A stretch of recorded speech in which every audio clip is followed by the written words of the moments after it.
Thank you for joining us on Heritage Events Live. We're delighted to welcome you to Can Market Bridges Speed to New Naval Capabilities? Please welcome our host, Brent Sadler, Senior Fellow for Naval Warfare and Advanced Technology in Heritage's Center for National Defense. We hope you enjoy the program. Good morning and welcome, everyone. Glad to have you join us for this conversation today with Dr. William Roper. We'll be talking on a new concept and idea that might be helpful and have utility to get new capabilities quickly to the fleet and also bring new entrants into the defense sector. Two things that are very vitally needed in this great power competition with China and Russia today. But first, before I go further, I'd like to give a little background on our guest today. Dr. William Roper is currently the CEO of Valancy Corporation. Before that, he was the Assistant Secretary of the Air Force for Acquisition, Technology, and Logistics. And before that, and where we actually first crossed paths in 2012, he was the Director of Strategic Capabilities Office, a very interesting and unique office, which we'll save and probably get to later. But without further ado, over to you, Dr. Roper. Thanks, Brent, and thank you to the Heritage Foundation and to everyone that's joining us today. You didn't have to twist my arm to get me to come talk about new models that we can use to compete and win, especially against China, which is our biggest pacing threat. And if there's one takeaway I want to leave with you today, and I hope you'll be very provocative in your response and questioning this today, is that the idea of being in a military competition with China, even inside of the military and its industrial complex, is too myopic to be able to win. The real thing we have to do is be in a military competition for the industrial base. And that pivot in mindset has given me a lot of focus and clarity about a new model that we could adopt in the US, where the military could play a different role that it played during the Cold War, but one that still feels kind of analogous. And I hope to share thoughts with you this morning about how that might be, some examples of why it might succeed, and then to get your questions. But if you step back and you think about the last few decades of defense, we've really begun military thinking around the threats and solutions to them. We didn't question whether or not we would have a world-leading industrial base because we did. And the reason that we did really goes back to the Cold War, where the US made the right technology investments for future military systems when technology was driven mostly by governments. It was so expensive to develop technology during that time, and that seems so different than today, where two people with a laptop can create a billion-dollar company. Technology was expensive. Computers were still expensive. They were still novel. They weren't miniaturized. Storage and memory was not small. It was just a different era. The US made the right investments, and you can see those technologies, things that you're very familiar with, like satellites, like high bandwidth antennas, like the internet itself and a DARPA program, and microelectronics. Those investments that were needed to beat the Soviet Union kept going after the Cold War ended. They got cheaper, and they led to the next industrial revolution, the information industrial revolution, that happened in the US on our terms in a way that arguably benefited the entire world, all of the allies and partners who work with us. So we gained a historic era in the US where we were unchallengeable militarily. We could literally pick up the phone and call adversaries and say, we're coming. There's nothing they could do about it, because we used military investment in the Cold War to win the Cold War, but more importantly, to win the race to the next industrial revolution. Well, now we have an adversary back in China, and we're waking back up and we're thinking, okay, we've got to compete against them. And if you're in the Pentagon or in the military, or if you are someone that thinks about military competition, it's very easy to jump into the mindset of let's look at the threats, and then let's look at the technologies that we can use to beat those threats. But if we do that, I predict we'll lose, and I'll explain why. Look at what's happened since the end of the Cold War to now between companies that are defense companies and companies that are commercial companies. We've literally had our industrial base divide in this nation between the .mil market and the .com market. And that's a dangerous place to stay, because left alone with only military funding, the military industrial base has continued to consolidate into larger and larger companies that have to do more generalized, broad offerings across all the services because our current military programs are too few and far between. They're generational. So you have to be able to build a little bit of everything. When you have to be able to build a little bit of everything, it leads to inefficiency, it leads to bureaucracy, and it leads to a lack of agility.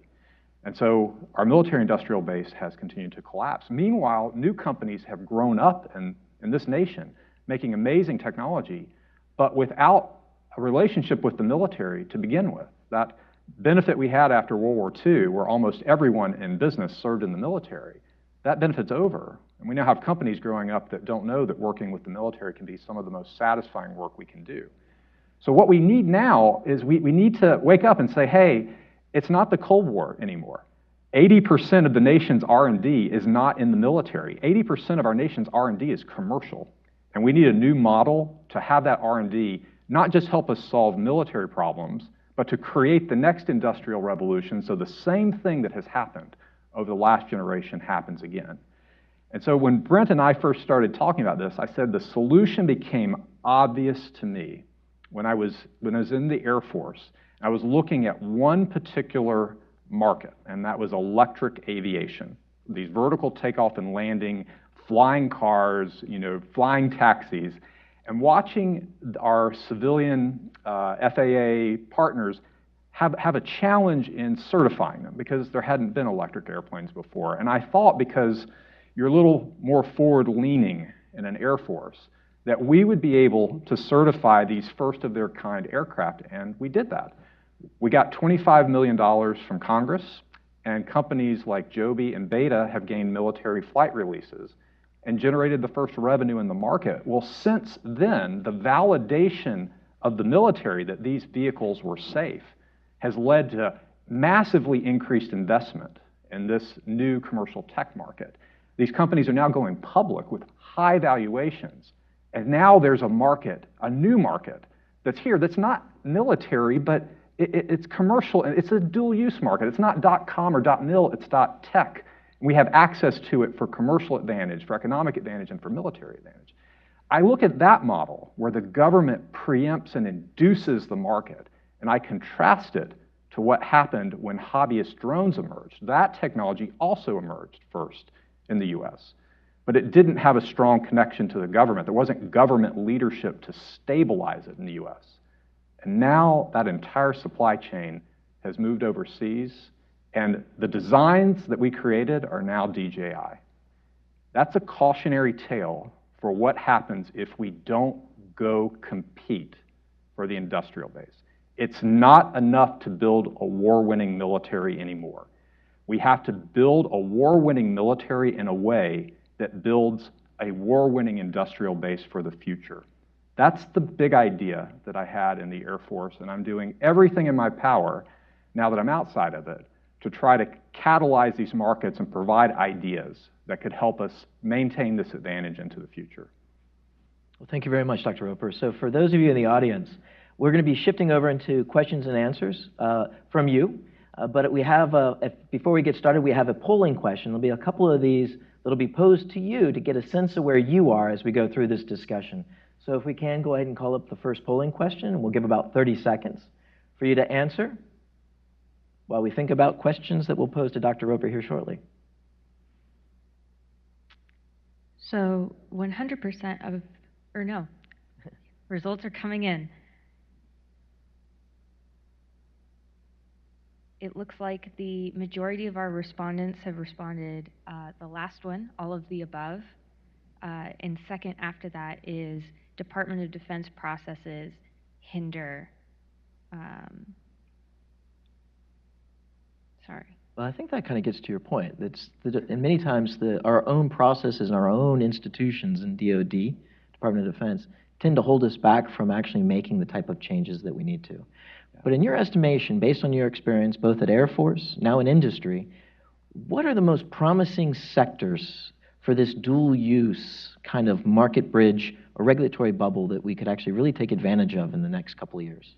There are a lot, and it's something I've spent a lot of time thinking about. And I was bemused looking at the polling question because I think it was referencing where are the hurdles. There are hurdles everywhere. Everything is a hurdle. The process is currently 180 from what we need to do this bridging market strategy, because our process works on requirements and bridging strategies work on opportunities. There's no process in the Navy, in the Air Force, and the Army to take advantage of opportunities. In fact, every hurdle you have to cross, from requirements to acquisition to budgeting, is antithetical to that paradigm. The whole system needs to be changed. And I think there are members of Congress that appear willing to do radical change, which I'm super supportive of and will help on any time.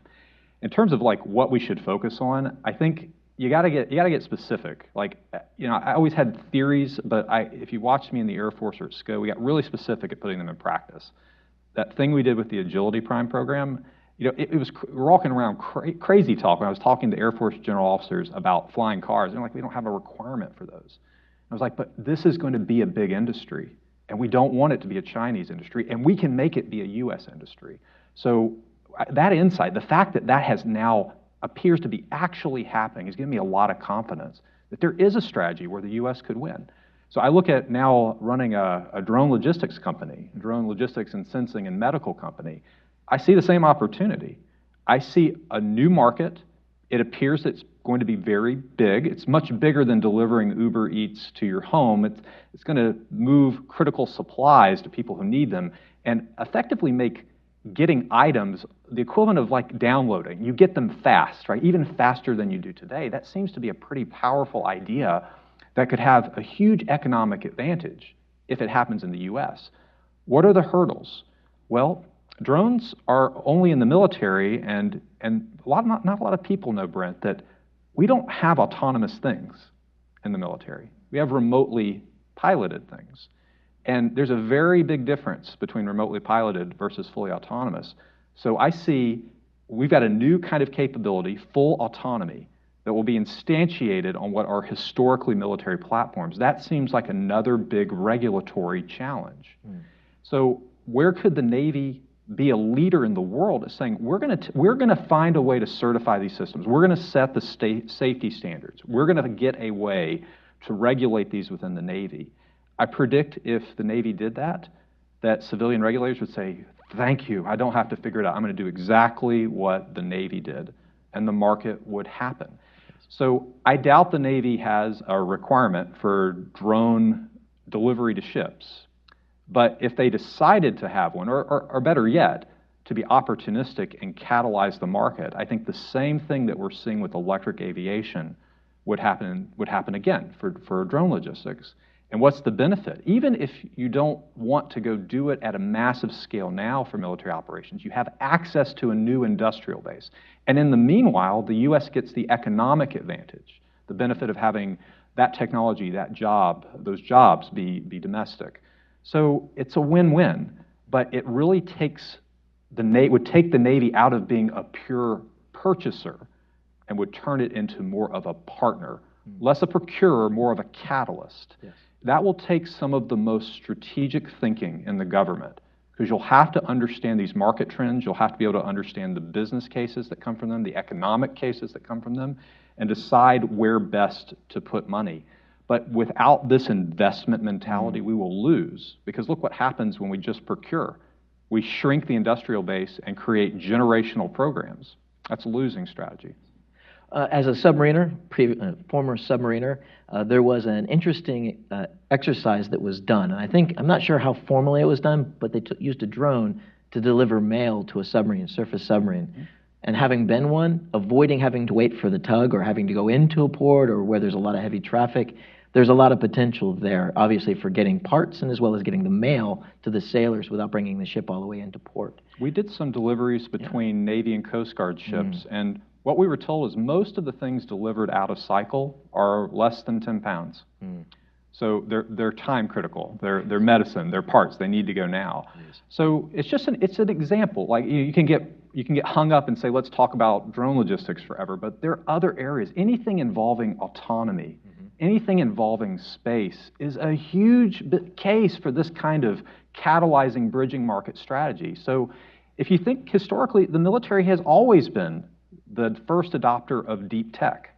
Well, over time, Silicon Valley, which was built on deep tech ideas, has become increasingly more and more focused on de-risk software technology. Only about 20% of Silicon Valley's R&D is in deep tech. if the military comes in and acts as a partner with deep tech, which is arguably what it ought to be doing, because software is fast and it seems to work pretty well commercially, we're not going to be able to make a big difference there with our dollars. But if we think of ourselves as a market and not just a purchaser, so market means that we have money, we have users, we have a business case to be made, but most importantly for a lot of deep tech areas, we have regulatory control. Yes. So we can de-risk them before they commercialize. Huge potential for having the Navy skate ahead of these pucks, knowing that these pucks are going to be moving around on U.S. ice, right, as opposed to moving into someone else's goal.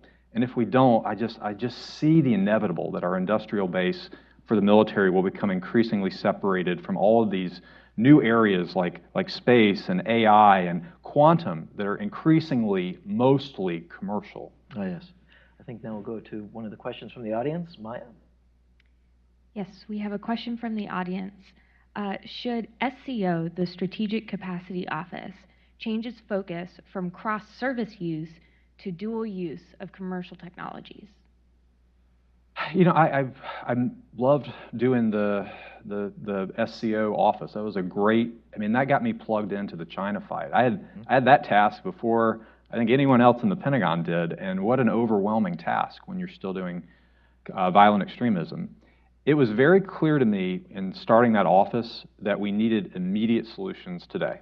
So that's why we started repurposing what the Navy had. And I'll tell you, you know, God bless the U.S. Navy. It was the main sponsor of the stuff that I did. Like Admiral Greenard and Admiral Richardson really glommed onto this because so much of what the Navy had, like the Standard Missile 6 weapon that was defensive, was easy to make into an offensive weapon. And we took ships and we made them uncrewed, and we took undersea vehicles and we tried to make them real for the Navy.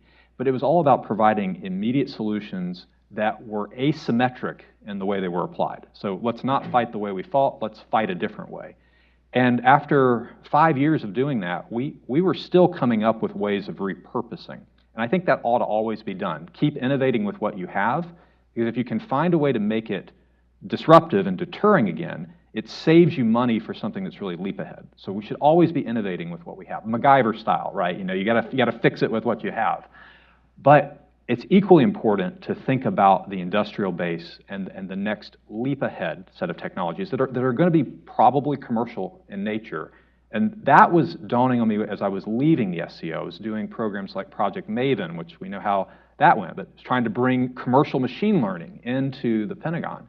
But when I went to the Air Force, I kept that thread going and said, let's bring in commercial software, let's bring in artificial intelligence, let's work with Silicon Valley and other tech hubs and co-invest our dollars.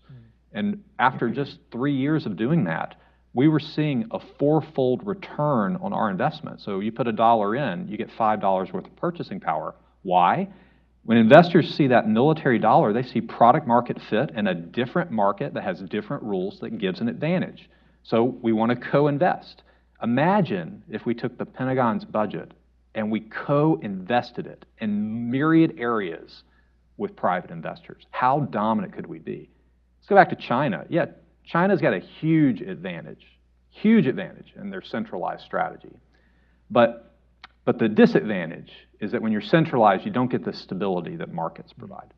So if we could find a way to create synergy between our whole of nation markets, .gov, .com, I think markets have shown they can be proven as innovative over time. And I would bet on that strategy, but the U.S. right now is far from that. And I really worry about the future. I have a young daughter now. I worry about the future that she is growing up into. And that's what motivates me every day.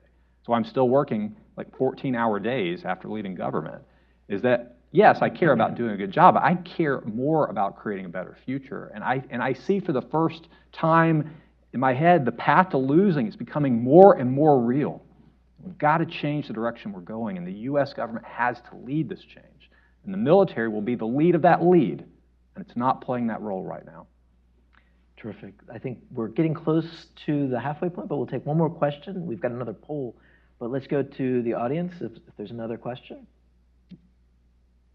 Is there a particular military service that's most apt or most inclined to use the type of research and development model you describe working with the private sector? It's a good question. I think every service can do this. There'll be specialties, right, within each service. A lot of the personal technology, personally empowering technology, would seem to work well for soldiers and Marines, Air Force, drones, satellites. I think there's a cross-set because the Navy has a drone mission. The Navy's got reliance on satellites, but the Navy could have a huge impact on autonomy. Because unlike self-driving vehicles, appears like self-driving ships and undersea things, that's a simple enough problem to be solved. Are there economic benefits from that? I think a startup that has been working with the Navy for a while, Saildrone, that we worked with when we were in SCO, just did their Series C. So are there commercial uses for autonomous ships? Yes, but they're hard to make, and they really need military leadership and sustained funding to create that bridging market. And once military adoption and military use and military norms have been demonstrated, commercial just folds around it. So the Navy can have a huge impact. And if I were king for a day and able to make the Navy strategy on this, I would set a few targeted investments every budget cycle trying to catalyze markets, fighting for the industrial base. Terrific. I think we have another polling question. We'll go to that. It's in two parts. So we can go ahead and call up the next polling question.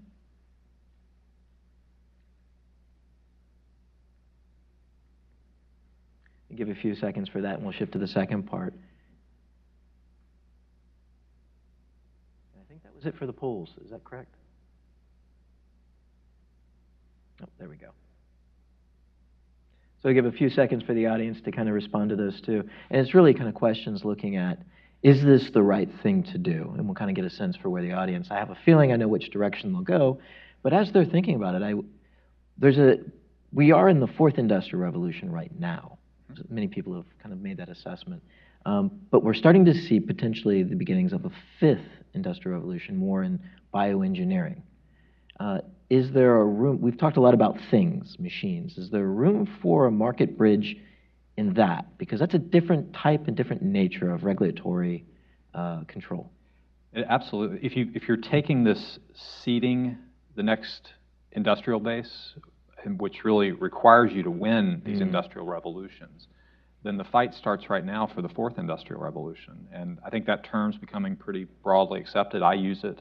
It's the convergence of agile software, digital engineering, and advanced manufacturing, and just shortening R&D cycles and allowing systems to be made in smaller lots, but without the penalties that have led to mass production in the past. So mass production is going to be dead, and you're going to be able to keep improving things for myriad systems. And it's a big problem in commercial industry. And I, probably more than any topic, get asked by companies to help them on fourth industrial revolution transformation. Nice. When I was in the Air Force, I was a huge proponent of this. I wrote a lot about it. I wrote matrix science fiction inspired documents like There Is No Spin, because I wanted people to actually read it and realize this is new. This is not model-based system engineering, which typically was the response I got from the Navy, I will say.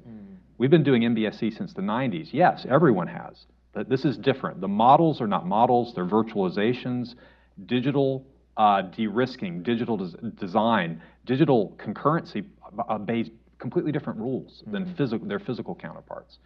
And I watched first with T7, and then I watched with the B-52 re-engine, which was just awarded by the Air Force, and I think probably most provocatively on the next generation air dominance platform. We applied this technology with magical results.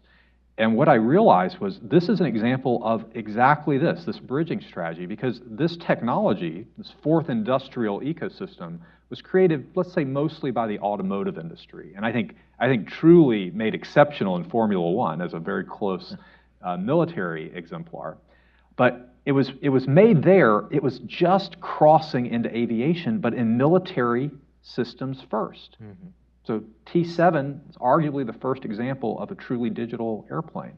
Well, if the military rallied around and said we're building every system this way, if the US government said we're going to give incentives to help companies do their fourth industrial revolution transformation, lower the CapEx burden, then we would have ourselves revitalizing, using the military as a catalyzing event for many of our larger companies. It's a great strategy.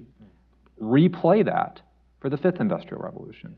So it's that mindset of like, if all we care about is what we build, we'll keep getting the collapse of the industrial base, right? It's like crop rotation. If you keep doing the same thing, planting the same thing year after year, you erode the nutrition in the soil, and eventually you can't plant anything. That's what we're doing to the defense industrial base. If you worry about enriching the soil, and this is an idea of enriching, we're going to try to sow into the soil itself to fertilize it so that it remains fertile. If we take that mindset, then we will care equally about building things better, not just building better things. It's a big distinction because there's no requirement for building things better. The requirement is for the better thing. So the whole system needs to change 90 degrees to think about competing along these industrial lines. And then if you're the US Navy, what becomes your imperative? We need to build a digital ship. We need to build a fourth industrial revolution ship today, because if we don't, someone else will. And if there's a military advantage to be had, they'll have it. There's a commercial advantage to be had. Will likely seed that industry by using their military to pursue it first, where you can tolerate higher prices.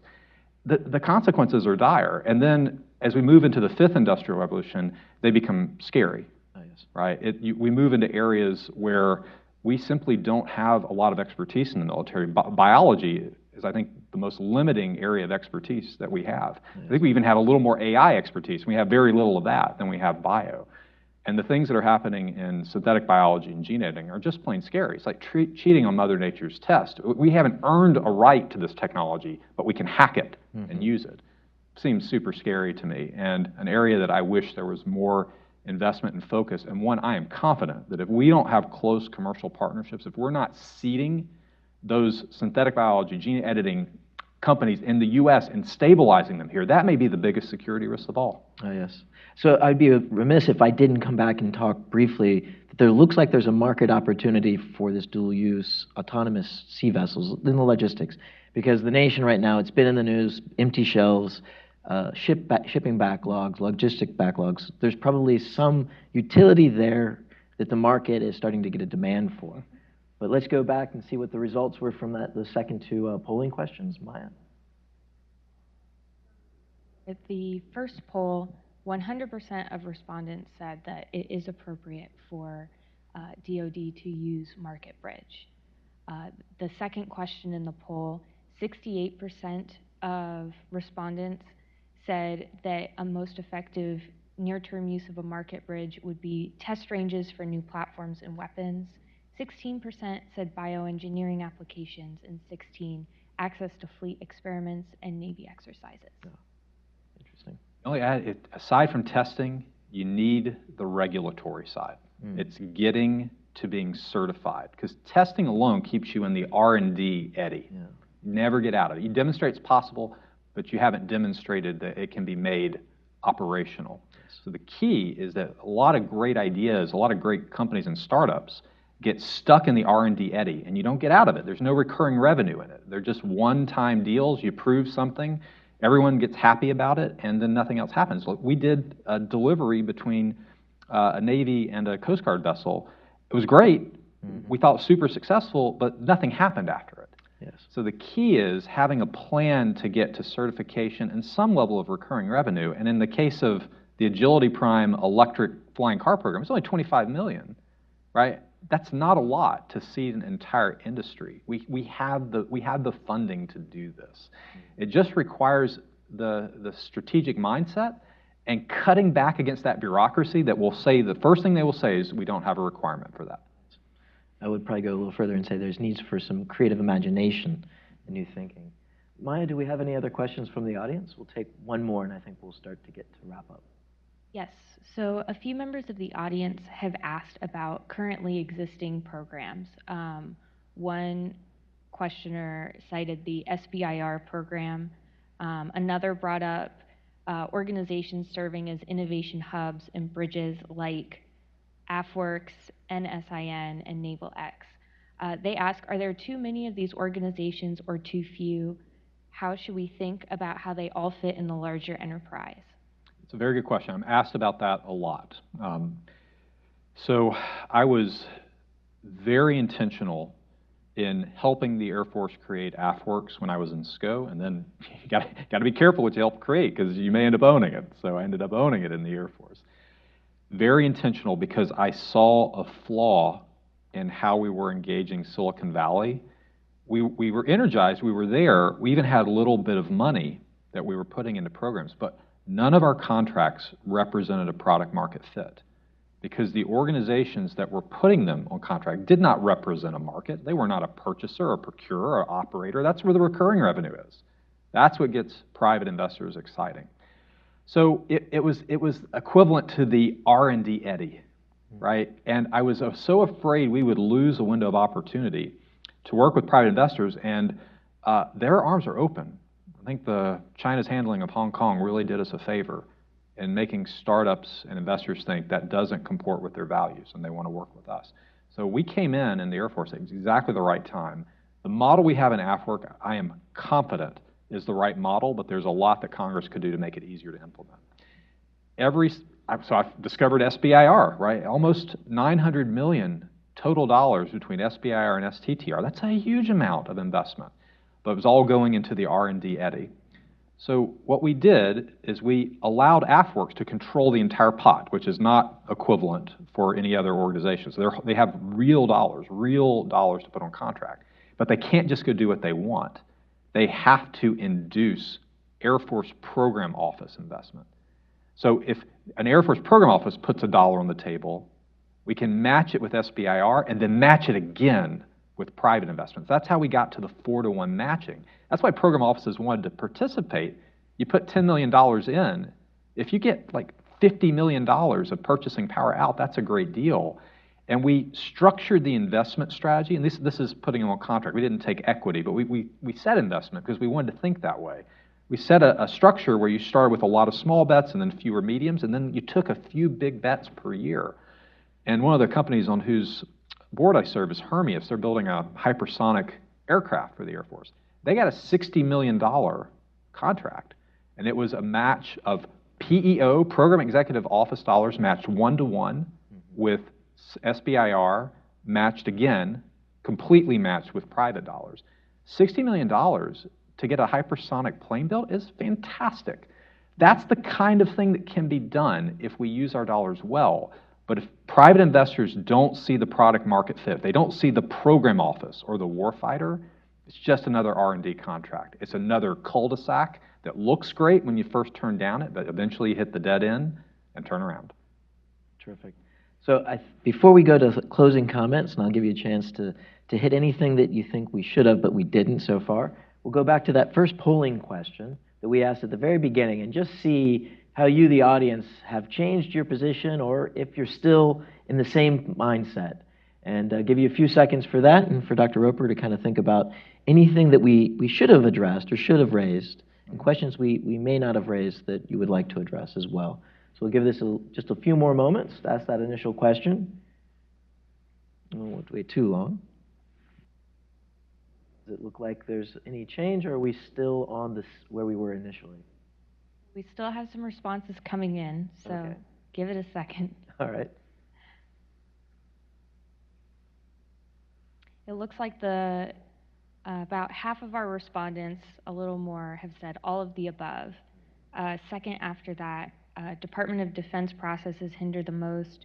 And third, regulations are not conducive to cutting-edge capabilities. It sounds like there's a larger body of people that are saying all of the above based on earlier, so it kind of confirms what we would have expected. But over to you, Dr. Roper, for your final closing thoughts before we wrap up today. Thanks, Brent. It is all the above. The system needs to be rewritten. That doesn't mean it's bad. I hate when people say it's broken. It's just a thing of an older world. Won the Cold War. We should be very thankful for that. And remind ourselves that it's not brokenness. It's just antiquated. And when something becomes antiquated, it's time to do the new thing. It's not fix the old hurdles. It's to just create a new racetrack. So, this is such a fascinating topic, and I really appreciate Heritage doing this talk. I think it's really important to try to get people to pivot to the industrial base. The most important thing, though, is to begin putting it in practice. So I did that when I was in the Air Force trying to seed a new industry here in the U.S., and I think that's appears to be happening, which makes me really happy. Since I've left the government, I thought that since electric passenger vehicles seem to commercialize very easily, that electric drones doing delivery would be something that could be a close follow. That's why I thought it would be a good idea to put my time into Volanzi. There are a lot of opportunities in being a CEO of a company. It takes a lot of time. You're running around all the time. But the reason I do it is I see the potential for the same thing. But the potential for doing it goes up exponentially if the military is leading, especially on the testing and regulation side. And I think if we can get a couple of examples of seeding these markets where the Air Force has done one, the Navy has done one, the Army has done one, that eventually we'll realize this is a really good approach. And I expect that eventually each service will have a chief investment officer, and they'll do exactly this job, just like the director of AFWERX was the chief investment officer for me. They'll be some of the most important jobs that exist in the Pentagon. And if I ever had a chance to come back in and serve again, I would do everything in my power to make this model real on the inside of the government. Since I'm not on the inside, I'm doing everything in my power to make it real on the outside, because I go back to what I said. I feel like we will lose on the current set of tracks we're on. Not because our military will necessarily be less dominant. I'm afraid we will have a dominant military that is unused because we erode on our industrial base side, to the point that we can't build a dominant military in future. So I'm going to do everything in my power to get off the set of train tracks we're on and onto a different one. And I just appreciate the leading thinking that you and Heritage put in, especially supporting the Navy. And as I said, I wouldn't have made it to my Air Force job or anywhere if the Navy hadn't given me a shot on that Standard Missile 6 defense to offense program. So the Navy did, and then I built up a great relationship, and I really think without that partnership, it wouldn't have happened. Well, if the Navy could get its head around things built for one purpose can do something else, and eventually let me do that at scale for them, I think it could also get its head around we can take a technology that's being built for some commercial purpose and seed it into the military space. It's not repurposing the military, it's actually repurposing the industrial base that's commercial. Simple idea, but as the question implied, we have to change everything to do it well. Well, thank you again. Really appreciate your insights and your time with us today. And for you, the audience, thank you for your questions and your interaction on the polling questions. Just for information, this event will be posted later in a couple of days, so you can always come back to it and reference it as well, as I'm sure we'll continue this dialogue in the near future, and hopefully we'll see some market bridges put in place in DoD in, using your words, a partnership with industry. With that, thank you very much.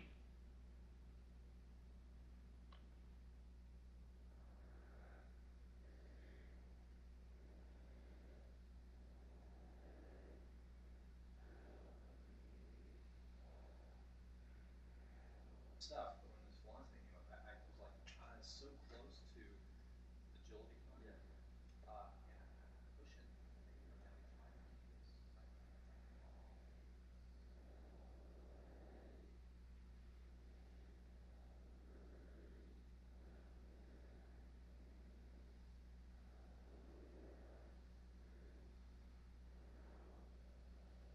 I'm trying. I still don't think Navy's got the right infrastructure or institution in place to really, and I like that chief investment officer.